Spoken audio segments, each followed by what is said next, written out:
Michael Thompson, a 38-year-old geology professor at UC Berkeley, disappeared along with his 9-year-old daughter Sarah on August 15, 1981, while on a planned hiking trip in Yosemite National Park. The father and daughter had embarked on what family members described as their annual camping expedition to the Sierra Nevada mountains, a tradition they had maintained since Sarah was 5 years old. According to Margaret Thompson, Michael's ex-wife and Sarah's mother, the trip was scheduled to last 4 days, from August 13th to August 16th, 1981. Michael was very methodical about these trips, Margaret stated in her initial police interview. He always left me a detailed itinerary, with camping locations and hiking routes. This wasn't unusual behavior for him. The couple had divorced 2 years earlier, but maintained what Margaret described as an amicable relationship centered around their shared custody arrangement. Michael Thompson had been employed as an associate professor in the Earth and Planetary Science Department at UC Berkeley since 1976. Department colleagues described him as a dedicated educator with a particular interest in metamorphic petrology and field geology. Dr. Robert Chen, his department head, confirmed that Michael had requested time off for the Yosemite trip several weeks in advance. Professor Thompson was reliable and professional, Dr. Chen told investigators. He had never missed classes without proper notification, and this trip was approved through normal university procedures. The planned itinerary, which Michael had written in his characteristic detailed handwriting and left with Margaret, indicated they would camp at Tuolumne Meadows Campground from August 13th to 15. According to the document, their hiking plan included a day trip to Cathedral Lakes on August 14th, followed by a visit to Glacier Point on August 15th before returning to their campsite. Michael had reserved campsite number 147 through the National Park Service reservation system, a fact later confirmed by park records. Sarah Thompson was described by her elementary school teachers at Berkeley Hills Elementary as an active child who enjoyed outdoor activities. Her 4th grade teacher, Mrs. Patricia Williams, recalled that Sarah had given a presentation about rock formations the previous spring, clearly influenced by her father's profession. Sarah was excited about these camping trips, Mrs. Williams stated. She would come back with stories about the different types of rocks they found and the wildlife they observed. Michael's vehicle, a 1978 Ford F-150 pickup truck with California license plate 2H47M39, was registered in his name and had been recently serviced at Berkeley Auto Care on August 10, 1981. Mechanic Frank Rodriguez confirmed that Michael had brought the vehicle in for a routine oil change and tire inspection before the trip. He mentioned he was taking his daughter camping, Rodriguez recalled. The truck was in good mechanical condition when it left our shop. The camping equipment Michael typically used for these expeditions was well documented by family members.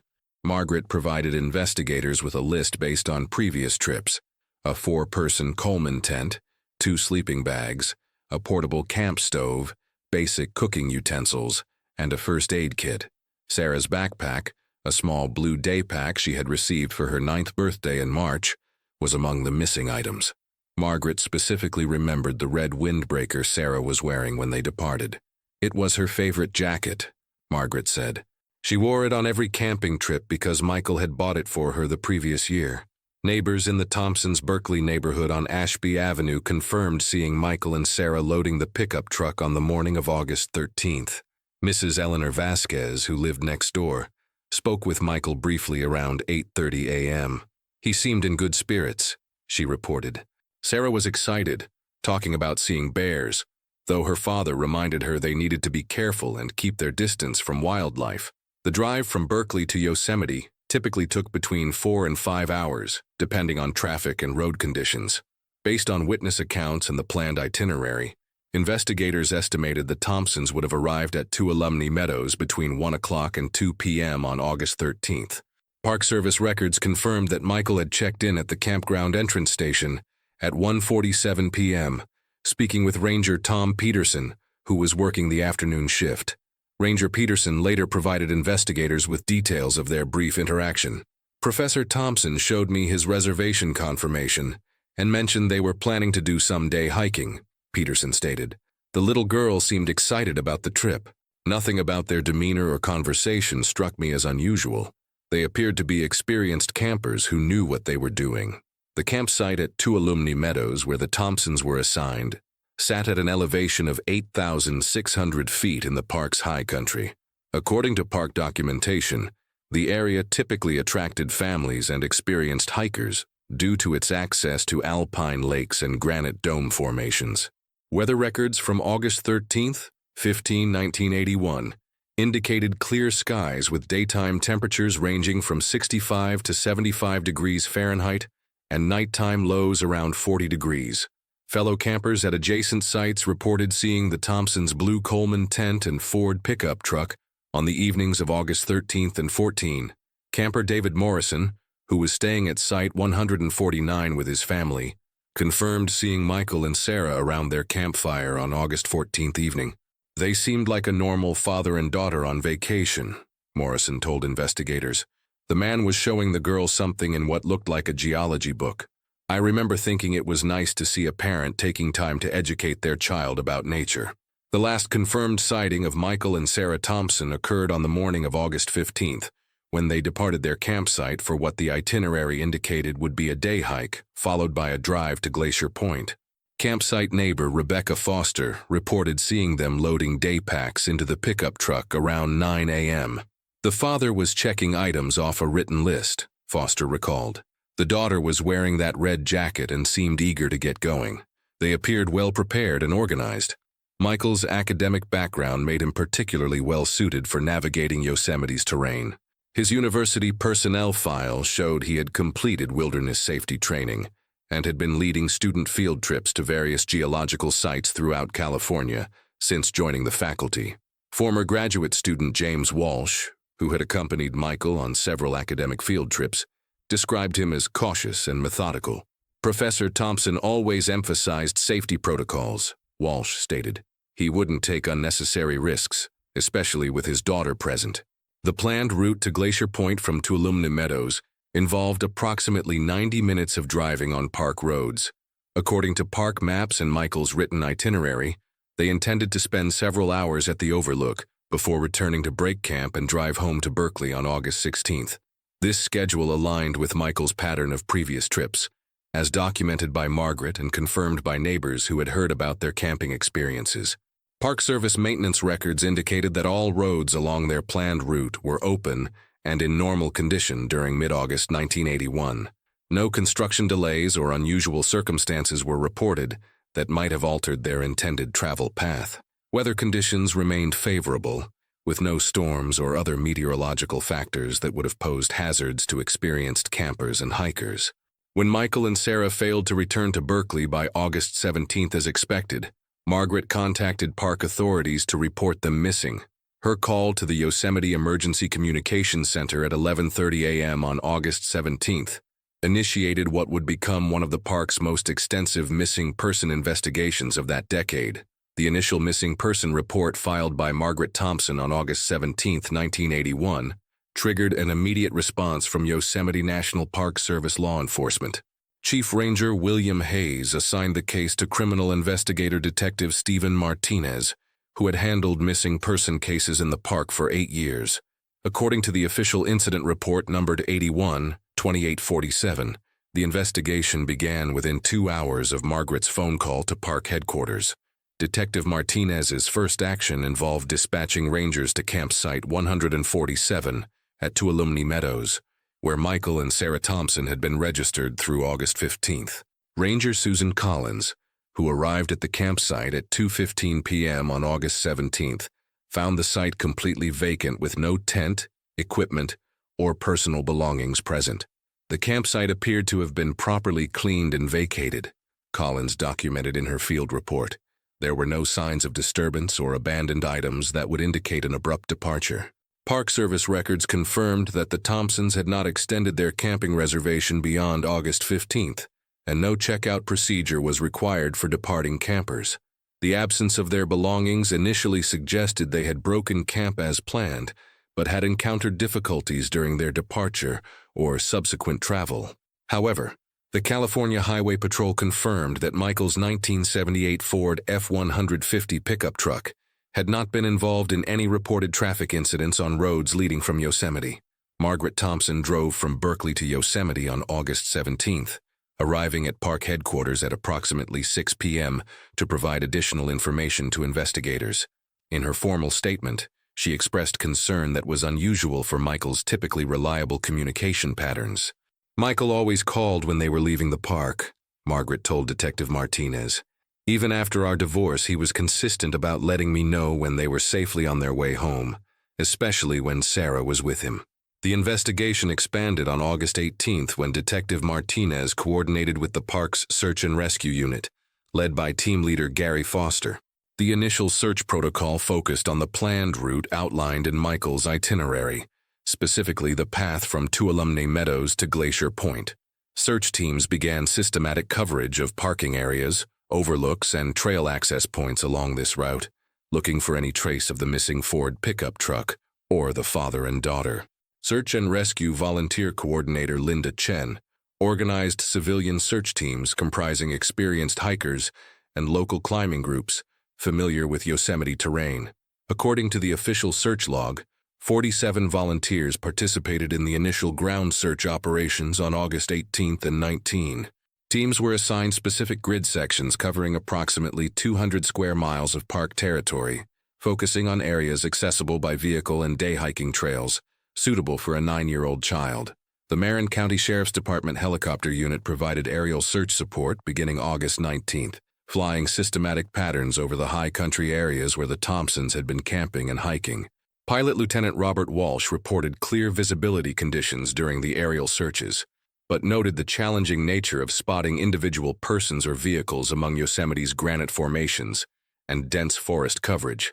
The terrain creates numerous blind spots and shadowed areas where a vehicle could be concealed, Walsh stated in his flight report. During the ground search operations, teams discovered several pieces of what initially appeared to be relevant evidence. On August 20th, search and rescue volunteer Mark Roberts found a small piece of red fabric caught on a tree branch, approximately 2 miles from Glacier Point, along the Pohono Trail. The fabric sample was collected and later examined by Park Service investigators, who determined it was consistent with windbreaker material, similar to Sarah's red jacket, as described by Margaret Thompson. However, follow-up investigation of the fabric evidence proved inconclusive. Laboratory analysis conducted by the California Department of Justice Crime Lab in Sacramento could not definitively link the material to Sarah's clothing due to the common nature of the fabric type and color. Detective Martinez noted in his case file that red outdoor clothing was widely manufactured and worn by park visitors, making the fabric sample insufficient as conclusive evidence. The search effort attracted significant media attention beginning August 21st, when the San Francisco Chronicle published the first news article about the missing father and daughter. Reporter Janet Morrison's article, titled "Berkeley Professor, Daughter Missing in Yosemite," included photographs of Michael and Sarah provided by Margaret Thompson and details about their planned camping itinerary. The story was subsequently picked up by other Bay Area newspapers and local television stations. Media coverage generated numerous tips from the public, though most proved unsubstantial upon investigation. The Park Service established a dedicated tip line that received over 150 calls during the first week of coverage. Detective Martinez assigned Ranger Patricia Wong to coordinate tip investigation, a process that required significant resources but yielded no credible leads. The majority of calls involved well-meaning individuals who thought they had seen the subjects, but the sightings occurred in locations or time frames that didn't align with known facts, Wong documented. One potentially significant tip came from tourists Albert and Mary Kowalski from Ohio, who reported seeing a man and young girl at Glacier Point on August 15th around 2 p.m. The Kowalskis described the pair as matching the general physical descriptions of Michael and Sarah Thompson, and noted the girl was wearing a red jacket. However, the couple had not photographed the individuals and could not provide additional identifying details beyond general appearance and clothing descriptions. Detective Martinez interviewed the Kowalskis by telephone on August 24th, obtaining a detailed statement about their August 15th visit to Glacier Point. "We were there taking pictures of Half Dome when we noticed the father and daughter standing near the overlook railing," Albert Kowalski stated. "The little girl seemed excited about the view, and the man appeared to be explaining something about the rock formations. We didn't interact with them directly, but they seemed like typical park visitors enjoying the scenery. The Kowalski sighting represented the last credible reported observation of individuals potentially matching the Thompson description. Despite extensive follow-up investigation, no other witnesses at Glacier Point on August 15th came forward with similar accounts. Park Service records indicated that Glacier Point typically attracts hundreds of daily visitors during peak summer season, making comprehensive witness identification challenging. As the search entered its second week, operations expanded to include specialized technical rescue teams capable of accessing Yosemite's more remote and dangerous terrain features. The Park Service requested assistance from the California Office of Emergency Services, which provided additional search personnel and equipment, including ground-penetrating radar units capable of detecting buried objects or remains. Technical search operations focused on areas below major cliff faces and in remote canyon systems where a vehicle accident might have occurred. Search teams rappelled into locations inaccessible by standard hiking routes, looking for any evidence of the missing pickup truck or personal belongings. These operations continued through August 30th, but produced no significant findings related to the Thompson disappearance. Margaret Thompson remained in the Yosemite area throughout the search operations, staying at a motel in Mariposa and visiting park headquarters daily for updates. Her presence attracted additional media attention, with television news crews conducting interviews about her emotional ordeal and appeals for information. In an August 26th interview with KQED television, Margaret made a public plea. "I just want to know what happened to my daughter and my former husband. If anyone saw them or has any information, please contact the authorities." The extensive search effort officially transitioned from active rescue operations to a missing person investigation on September 1st, 1981. Chief Ranger Hayes announced the decision during a press conference, explaining that exhaustive ground and aerial searches had covered all reasonable areas where the subjects might be located. "We have utilized every available resource and searched thousands of acres of wilderness terrain," Hayes stated. "While we are scaling back active search operations, this remains an open investigation." Detective Martinez's final report from the active search phase documented that search teams had covered approximately 400 square miles of park territory, interviewed over 200 potential witnesses, and followed up on 347 separate tips from the public. The investigation file contained detailed documentation of all search activities, evidence collected, and witness statements, but no conclusive evidence explaining what had happened to Michael and Sarah Thompson after their departure from Tuolumne Meadows on August 15th. The case was officially classified as a missing person investigation and remained assigned to Detective Martinez, who continued following leads and conducting periodic reviews of the evidence. Park Service policy required annual review of cold cases, and the Thompson disappearance file was designated for ongoing monitoring. Margaret Thompson returned to Berkeley in early September, where she maintained regular contact with park investigators and continued her own efforts to generate public awareness about the missing father and daughter. 22 years after the disappearance of Michael and Sarah Thompson, a routine family photo digitization project in Portland, Oregon, would unexpectedly revive one of Yosemite National Park's most puzzling missing person cases. On March 14, 2003, retired librarian Dorothy Henderson was converting her late husband's collection of vacation slides to digital format when she made a discovery that would prompt law enforcement to reopen the Thompson investigation. Henderson had been systematically scanning approximately 2,000 slides from family trips dating back to the 1970s, a project she had undertaken to preserve memories for her grandchildren. The slide in question had been taken during her family's August 1981 vacation to Yosemite, specifically on August 15th at approximately 3:30 p.m. near Glacier Point. Her husband, Robert Henderson, had photographed their family group posed in front of the famous half-dome vista, a common tourist activity at the popular overlook. While examining the digitized image on her computer screen, Henderson noticed two figures in the background that had been barely visible in the original slide due to the distance and lighting conditions. The digital scanning process, combined with her computer's photo viewing software, allowed her to zoom in and enhance the background details in ways that had not been possible with the original slide format. According to Henderson's later statement to investigators, The enhanced view revealed what appeared to be a man and young girl, standing approximately 100 feet behind the main photographic subjects. The figures in the background matched the general physical descriptions of Michael and Sarah Thompson that Henderson recalled from news coverage in 1981. More significantly, the young girl appeared to be wearing a distinctive red jacket similar to the one described in missing person reports that had received extensive media coverage throughout the San Francisco Bay Area. Henderson had followed the original search efforts closely, as her family had been visiting Yosemite during the same time period when the Thompsons disappeared.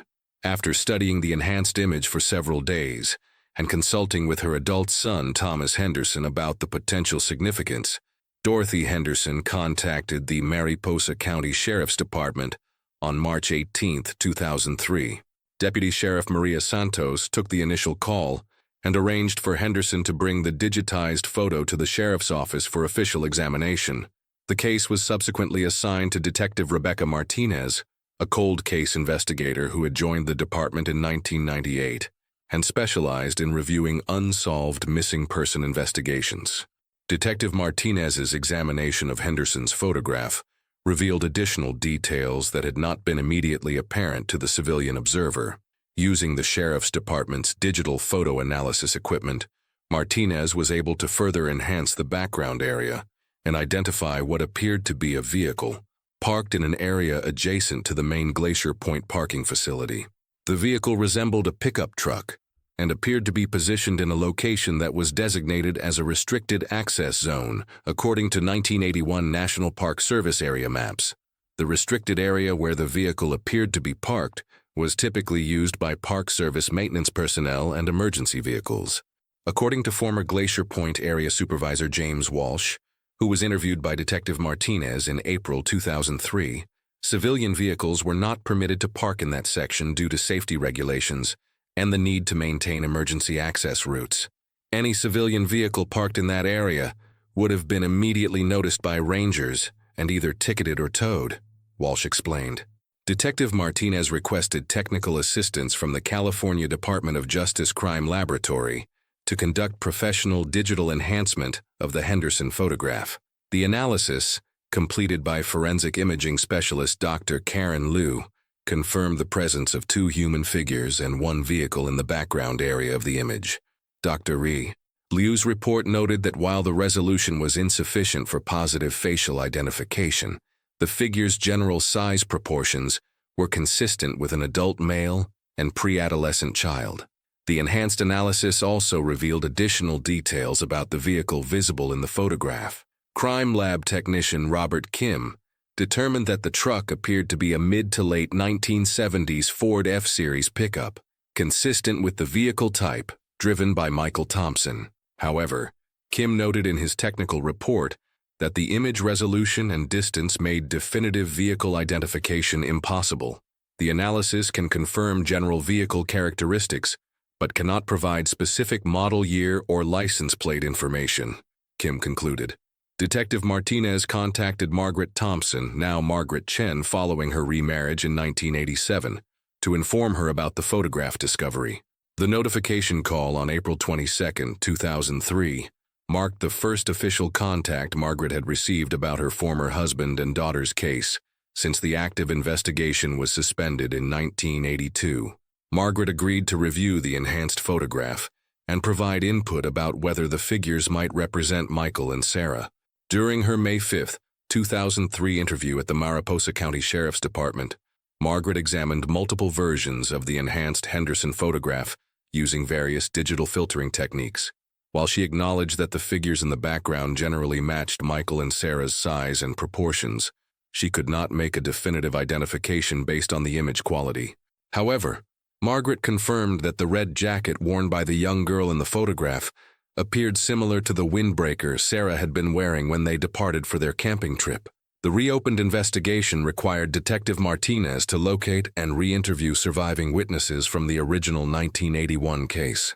Many of the Park Service personnel who had been involved in the initial search operations had retired or transferred to other positions, requiring extensive contact tracing through National Park Service Human Resources records. Former Detective Stephen Martinez, who had led the original investigation, was contacted at his retirement home in Fresno and agreed to review the new evidence. Stephen Martinez's review of the Henderson photograph, conducted on May 15, 2003, provided additional historical context about the original investigation. He confirmed that search teams had thoroughly examined the Glacier Point area during the 1981 operations, but had not identified any evidence of the missing truck or individuals in restricted parking zones. If there had been a civilian vehicle parked illegally in that maintenance area, it would have been immediately apparent to our search teams, the former detective stated. Detective Rebecca Martinez initiated a comprehensive review of National Park Service vehicle and citation records from August 1981 to determine whether any unauthorized parking violations had been documented in the Glacier Point maintenance area. The record search, conducted with assistance from Park Service administrative personnel, revealed no citations or incident reports involving civilian vehicles in the restricted zone during the relevant time period. The investigation expanded to include attempts to identify other tourists who might have been present at Glacier Point on August 15, 1981, and could potentially provide additional witness testimony. Detective Martinez placed public appeals in Bay Area newspapers and established contact with photography clubs and tourist groups that commonly visited Yosemite during peak season. The appeals generated approximately 50 responses from individuals claiming to have visited Glacier Point during mid-August 1981. Among the responses to the public appeal was contact from retired photographer Arnold Weber of Sacramento, who had been conducting a professional landscape photography session at Glacier Point on August 15, 1981. Weber provided Detective Martinez with several black and white photographs he had taken that day, though none showed the specific area where the Henderson photograph had captured the background figures. Weber's images did confirm weather and lighting conditions consistent with the Henderson family's color slide. Additional investigation focused on identifying the specific vehicle visible in the Henderson photograph. Detective Martinez contacted Ford Motor Company's customer service department to obtain technical specifications for 1970s F-Series pickup trucks, seeking to narrow the possible model years and configurations that might match the vehicle in the enhanced image. Ford representative Jennifer Walsh provided detailed specification sheets for models produced between 1975 and 1980, though she noted that visual identification from a distance photograph would remain challenging. The enhanced photograph was also submitted to the Federal Bureau of Investigation's Image Analysis Unit for additional technical review. FBI Forensic Imaging Specialist Agent David Park conducted an independent analysis using federal law enforcement's digital enhancement capabilities. Park's report, completed in June 2003, confirmed the presence of human figures and a vehicle, but concurred with previous assessments that definitive identification was not possible based on available image resolution. Detective Martinez's investigation also examined the possibility that other tourists might have photographed the same area of Glacier Point on August 15, 1981, potentially providing additional angles or closer views of the figures seen in the Henderson photograph.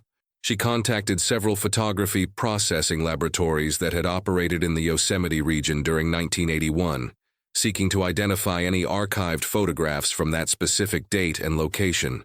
The search through archived photography materials produced one additional potentially relevant image from the collection of Yosemite Photography Services, a commercial operation that had photographed tourists at various park locations during the early 1980s. The image, taken at Glacier Point on August 15, 1981, at approximately 4 p.m., showed a different angle of the overlook area, but did not clearly capture the maintenance zone where the suspicious vehicle had been observed in the Henderson photograph. As the investigation progressed through the summer of 2003, Detective Martinez compiled a comprehensive case file documenting the new evidence and its relationship to the original 1981 disappearance. The file included digital copies of all enhanced photographs, technical analysis reports, and statements from both original and newly contacted witnesses. However, despite the extensive investigative effort, the photograph evidence remained circumstantial and insufficient to definitively confirm that the background figures represented Michael and Sarah Thompson. The reopened case generated renewed media attention in September 2003, when the Fresno Bee newspaper published an article about the photograph discovery and ongoing investigation. The coverage prompted additional tips and witness contacts, though most proved unrelated to the specific evidence under examination. Detective Martinez continued to follow all credible leads, while acknowledging the inherent limitations of building a case around a single photograph taken more than 2 decades earlier. Margaret Chen's involvement in the reopened investigation provided emotional closure regarding the renewed attention to her daughter and former husband's disappearance. In interviews with Detective Martinez, she expressed gratitude for the continued investigative efforts while maintaining realistic expectations about the likelihood of conclusive resolution. 22 years is a long time, Margaret stated, but I appreciate that people are still trying to find out what happened to them. Detective Rebecca Martinez's investigation into the Henderson photograph intensified during the fall of 2003 as she pursued leads about the mysterious vehicle captured in the background of the 1981 image. The enhanced digital analysis had revealed sufficient detail to determine that the pickup truck appeared to be parked in a maintenance access area that should have been restricted to authorized Park Service vehicles. This discovery prompted Martinez to examine National Park Service employment records and vehicle assignments from August 1981 to identify who might have had legitimate access to that location. The records search revealed that only 3 Park Service employees had been authorized to operate vehicles in the Glacier Point maintenance area during mid-August 1981. Maintenance Supervisor Carl Rodriguez, Ranger Tom Peterson, and Emergency Services Coordinator Linda Foster all possessed valid access credentials for the restricted zone.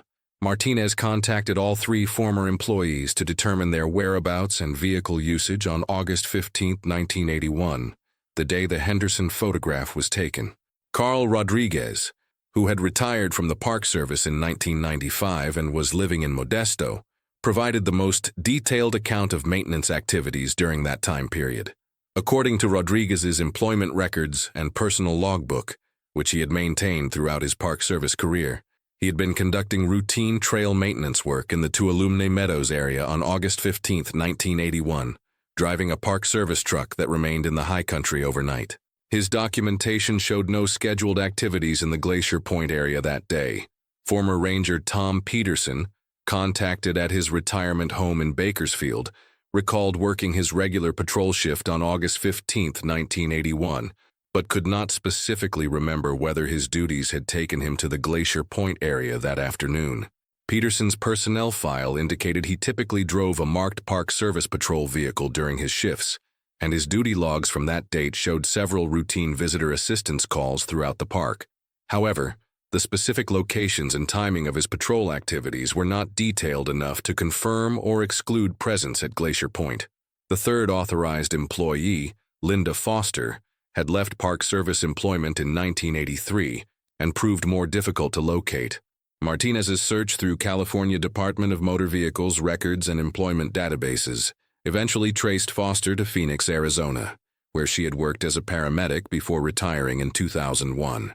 When contacted by telephone in October 2003, Foster stated she had no specific recollection of August 15, 1981, and her emergency services logbook from that period had been destroyed during a residential fire in 1987.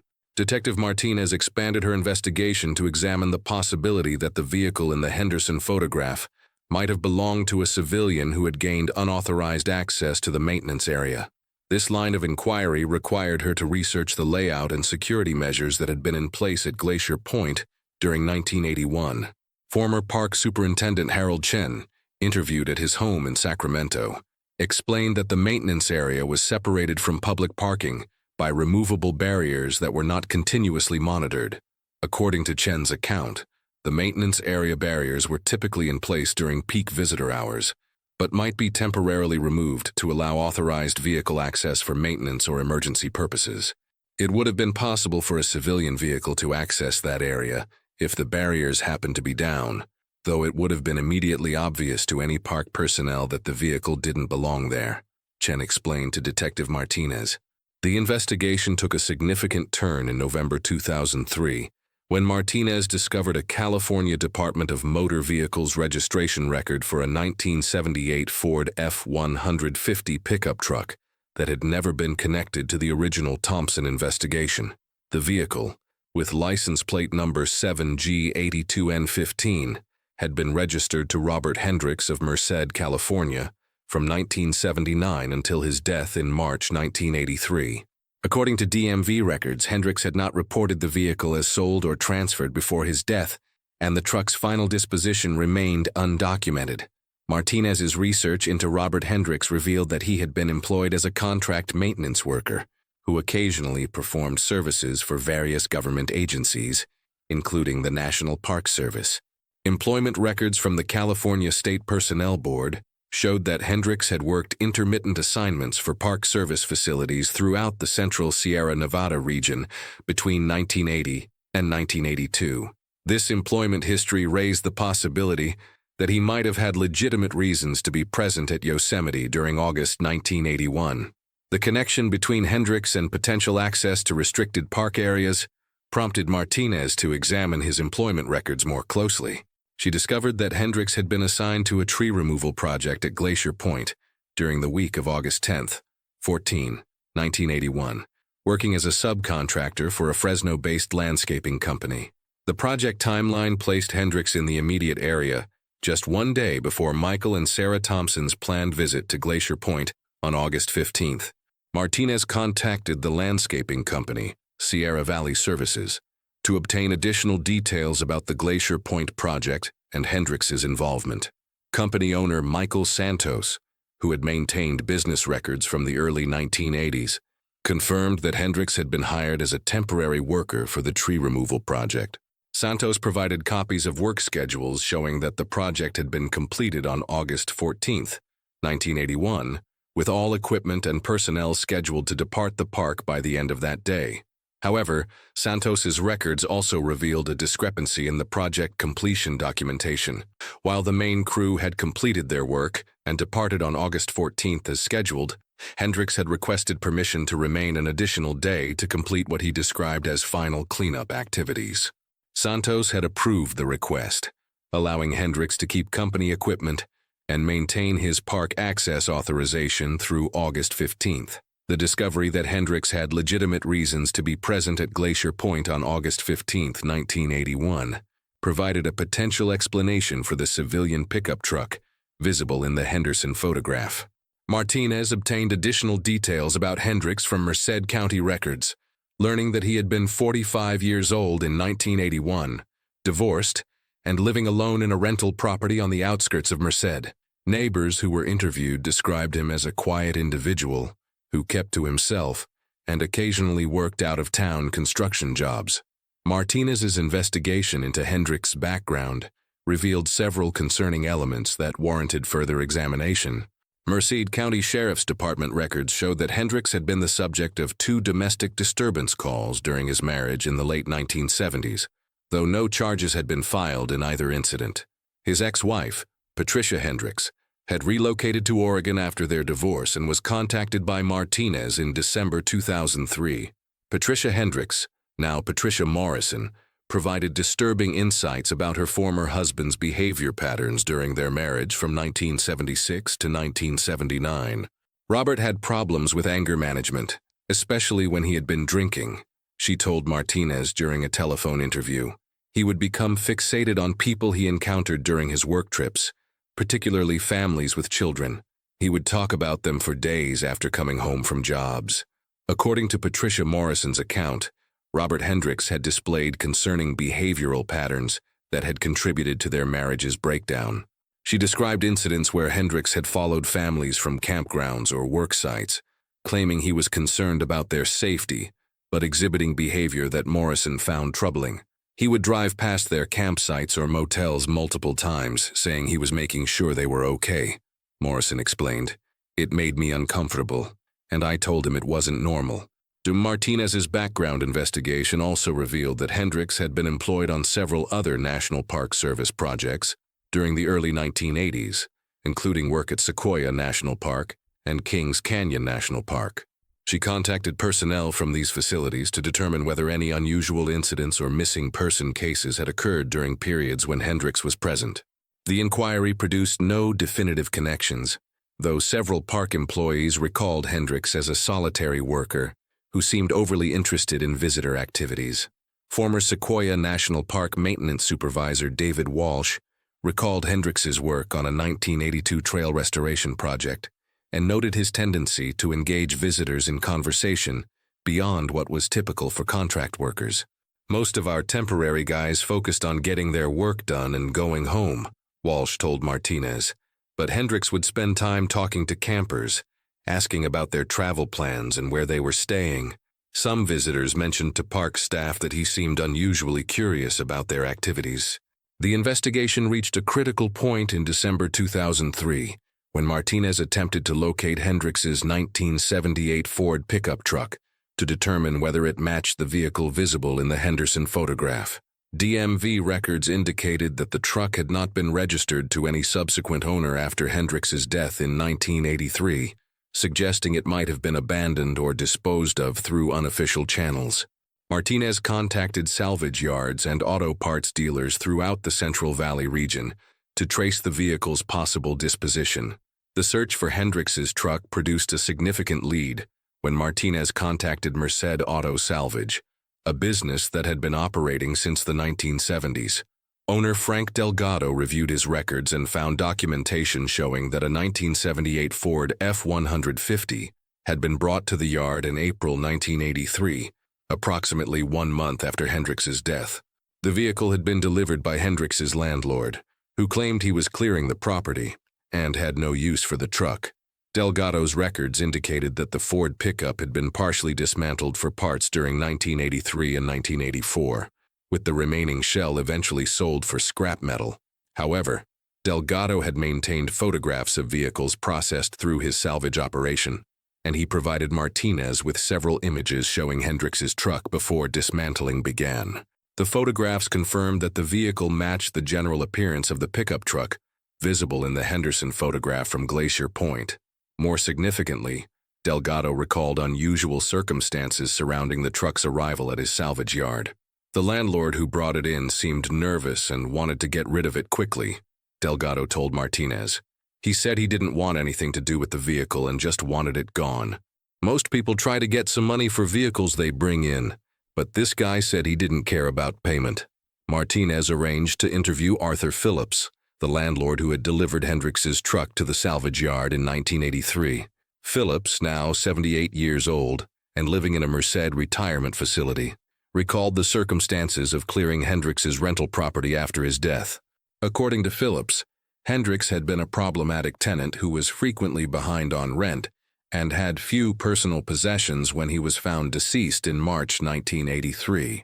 Phillips's account of clearing Hendricks's property revealed additional concerning details about the man's final months of life. Robert had become increasingly paranoid and reclusive during the winter before he died, Phillips told Martinez. He would talk about people following him and claim that law enforcement was investigating him for things he hadn't done. "I thought it was just the drinking affecting his mind." Among Hendricks's belongings that Phillips had disposed of were boxes of photographs that depicted various camping areas and park facilities throughout California. Phillips recalled that many of the photographs showed families and children at campsites and recreational areas, though he had assumed they were simply vacation pictures. "There were hundreds of photos, maybe thousands," Phillips stated. "Most showed people camping or hiking, but Robert wasn't in any of them. It seemed like he was photographing strangers." The disposal of Hendricks's photograph collection in 1983 represented a significant loss of potential evidence that might have provided insights into his activities and interests. Phillips confirmed that all personal belongings had been discarded or donated to charity organizations, with no items retained that might be available for current examination. The landlord expressed regret about not preserving items that might have been relevant to law enforcement investigations. Martinez's investigation also examined the circumstances surrounding Hendricks's death in March 1983. Merced County coroner's records indicated that Hendricks had been found deceased in his rental home after failing to report for work for several consecutive days. The cause of death was determined to be acute alcohol poisoning, and the coroner had classified the death as accidental rather than suspicious. However, Martinez noted that Hendricks had died approximately 18 months after the Thompson disappearance, a timing that could be considered coincidental or potentially significant. The coroner's report documented that Hendricks had consumed a lethal quantity of alcohol over a period of several hours, based on blood alcohol content analysis and the presence of multiple empty bottles in his residence. No suicide note was found, and there were no signs of foul play or forced entry. However, the report noted that Hendricks had been unemployed for approximately 6 weeks before his death and had been experiencing financial difficulties. Martinez contacted Dr. Margaret Foster, the pathologist who had conducted Hendricks's autopsy in 1983, to discuss whether the death circumstances might warrant reconsideration. Dr. Foster, who had retired from the coroner's office in 1998, reviewed her original findings and maintained that the evidence supported an accidental death conclusion. The deceased had a documented history of alcohol dependency, and the consumption pattern was consistent with binge drinking rather than intentional overdose, Dr. Foster explained. However, Dr. Foster acknowledged that Hendricks's death had occurred during a period when he might have been experiencing psychological stress related to unresolved issues. The pathologist noted that individuals involved in criminal activities sometimes experienced increased anxiety and self-destructive behavior when they believed they were under investigation. While I cannot definitively state that external factors contributed to his death, the timing and circumstances are consistent with someone experiencing significant psychological pressure, Dr. Foster told Martinez. The final phase of Martinez's investigation involved attempting to determine whether any physical evidence from the original Thompson case might be re-examined using modern forensic techniques. She reviewed the evidence inventory from the 1981 investigation and discovered that several items collected during the search operations had been preserved in the Mariposa County Sheriff's Department evidence facility. These items included the red fabric sample found along the Pohono Trail, soil samples taken from various locations, and plaster casts of tire tracks found near remote camping areas. Martinez arranged for the preserved evidence to be submitted to the California Department of Justice Crime Laboratory for DNA analysis, a forensic technique that had not been available during the original 1981 investigation. The analysis, completed in February 2004, confirmed that the red fabric sample contained human DNA material, though the degraded condition of the sample after more than 20 years of storage made individual identification impossible. The DNA profile was insufficient for comparison with known samples from the Thompson family. The tire track casts from the original investigation underwent modern forensic analysis to determine whether they might match vehicles associated with Robert Hendricks or provide other investigative leads. Crime laboratory technician Robert Kim examined the plaster casts using current tire identification databases and determined that the tracks were consistent with standard truck tires manufactured during the late 1970s. However, the generic nature of the tire patterns made it impossible to link them specifically to Hendricks's 1978 Ford pickup or exclude other similar vehicles. Additional forensic testing was conducted on soil samples collected from areas where the original search teams had concentrated their efforts. Modern microscopic analysis revealed the presence of synthetic fibers that could have originated from camping equipment or outdoor clothing. However, the fibers were too degraded and common to provide specific identification of their source or connection to the missing Thompson family. In March 2004, Detective Martinez compiled her final report on the reopened Thompson investigation, documenting the extensive research conducted following the discovery of the Henderson photograph. The report concluded that while the investigation had identified a plausible suspect in Robert Hendricks and established his presence at Glacier Point on the relevant date, insufficient evidence existed to definitively link him to the disappearance of Michael and Sarah Thompson. Martinez's report noted that the circumstantial evidence connecting Hendricks to the case included his unauthorized presence at Glacier Point on August 15, 1981. His possession of a vehicle matching the one photographed in the background of the Henderson image, his history of concerning behavior toward families with children, and his subsequent death 18 months later under circumstances that prevented questioning. However, the report emphasized that these factors, while suspicious, did not constitute conclusive proof of involvement in the Thompson disappearance. The case remained officially classified as an unsolved missing person investigation, with Martinez's report filed as a supplement to the original 1981 case documentation. Margaret Chen was provided with a summary of the investigation findings during a meeting at the Mariposa County Sheriff's Department in April 2004. She expressed gratitude for the renewed effort to determine what had happened to her daughter and former husband, while acknowledging the limitations of the available evidence. "While I may never know exactly what occurred that day," Margaret stated during her final interview with Martinez, "at least I have some sense that Sarah and Michael may not have simply gotten lost in the wilderness. Knowing that someone was present who shouldn't have been there provides a form of closure, even if we cannot prove what happened." The Thompson case continued to attract occasional attention from cold case investigators and amateur researchers interested in unsolved disappearances. The Henderson photograph remained the most significant piece of evidence discovered since the original investigation, and Robert Hendricks became the primary person of interest in the case, though his death in 1983 prevented any possibility of prosecution or definitive resolution. Detective Martinez's investigation established protocols for examining other cold cases where photographic evidence might exist, but had not been thoroughly analyzed using modern digital enhancement techniques. The Thompson case became a model for how technological advances could potentially provide new insights into decades-old investigations, even when definitive conclusions remained elusive. The final entry in the Thompson case file documented that the investigation would remain open indefinitely, with periodic reviews scheduled to assess whether future technological advances might provide additional analytical capabilities. The case served as a reminder that some mysteries of human disappearance might never be fully resolved, leaving families and investigators with fragments of evidence that suggest possible explanations, without providing complete answers to the questions that had haunted them for more than 2 decades.